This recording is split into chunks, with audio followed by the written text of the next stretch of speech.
All right, what is up, guys? Welcome back to the channel. Today we're at Aldi looking for high protein foods. So I'll be sharing some high protein foods with you that I usually get at Aldi. I'm not a big fan at Aldi. They have a lot of stuff that contains bioengineered food ingredients or just items that just aren't good, at least in my opinion.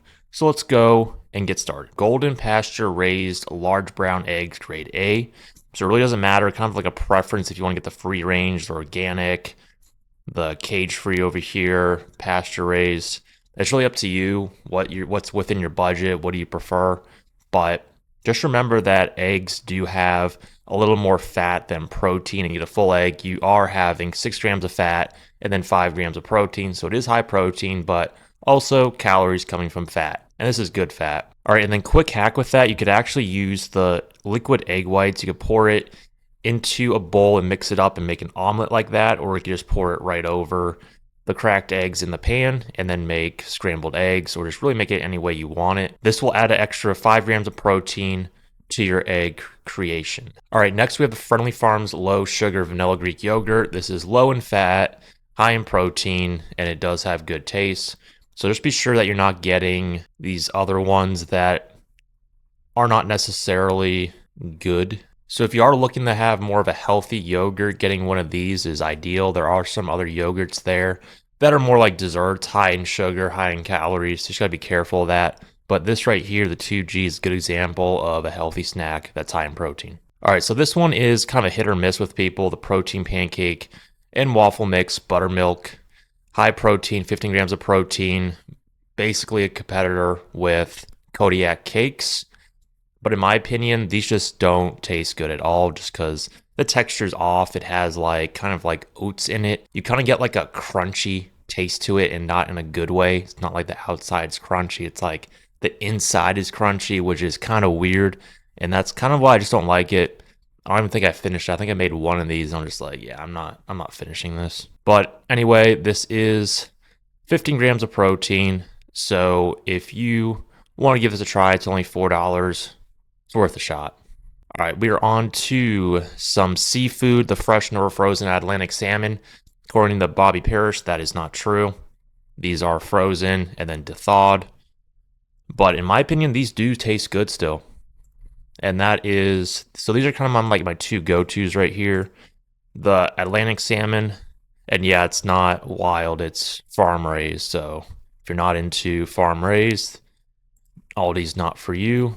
Yeah, I mean, correct me if I'm wrong, but I'm pretty sure Aldi doesn't have any wild, at least the fresh. I think they have it in frozen. Yeah, they have the frozen one, but I'm never a fan of getting frozen salmon. You have to thaw it, and it never really tastes good. So, yeah, it's kind of like a preference here. If you're fine with farm raised, then this is the way to go. So, difference between the Atlantic salmon and the trout has less fat. So if you're looking for less calories, less fat, the steelhead trout's a better option. Just a little less flavor than the Atlantic salmon. But also just very convenient if you're just living by yourself. The portion sizes are really good. You don't have to buy the whole fillet like at Costco, for example, where you don't really even want to have a 2-day or 1 to 2 day old salmon in your fridge. It never really tastes good. Just having salmon or any fish really only tastes good the day you make it. So these portion sizes are really good. All right, this is a quite popular item at Aldi, the ground beef, just because the price is very good and it's grass-fed ground beef. I'm not sure if this is combined meat from all the different countries, but product of Australia, Uruguay, and or USA. So not exactly sure where you're getting your meat from. Not sure if it's combined all in one, but USDA organic, no antibiotics, no added growth hormones, and non-GMO. So that all sounds good and clean. So really more of a preference if you want the fattier or the leaner meat. The leaner is going to be a little bit more than the fattier one, but you could always drain off the fat after you're done cooking it and save some money that way. All right, so turkey pepperoni, that's something that's kind of hit or miss with people too. It's like there's a big difference in taste, in my opinion at least, from regular pepperoni to turkey pepperoni. You just can't go into it thinking that it's going to taste like regular pepperoni. It's going to taste like a very lean version of pepperoni. A very good purchase if you are looking to put this in a sandwich or make a pizza. There's some very good recipes you can make with turkey pepperoni.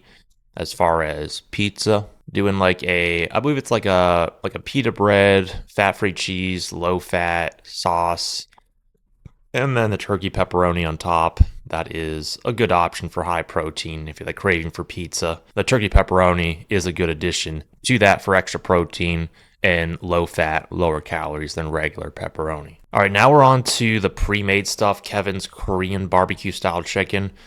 This is just something if you're in a rush and you need to have something that's minimally processed and tastes good. This is a good option. I'll usually get this and then get a side of rice, jasmine rice, and have that as a meal. But for the price, it's not exactly the best. So let's say you're having a busy day, you're having a busy day, can't meal prep. This is a good option right here. All right, guys, that wraps up today's video. Just want to share some high protein items that I get at Aldi. If you got some value out of today's video, hit the like button, and we'll see you next time.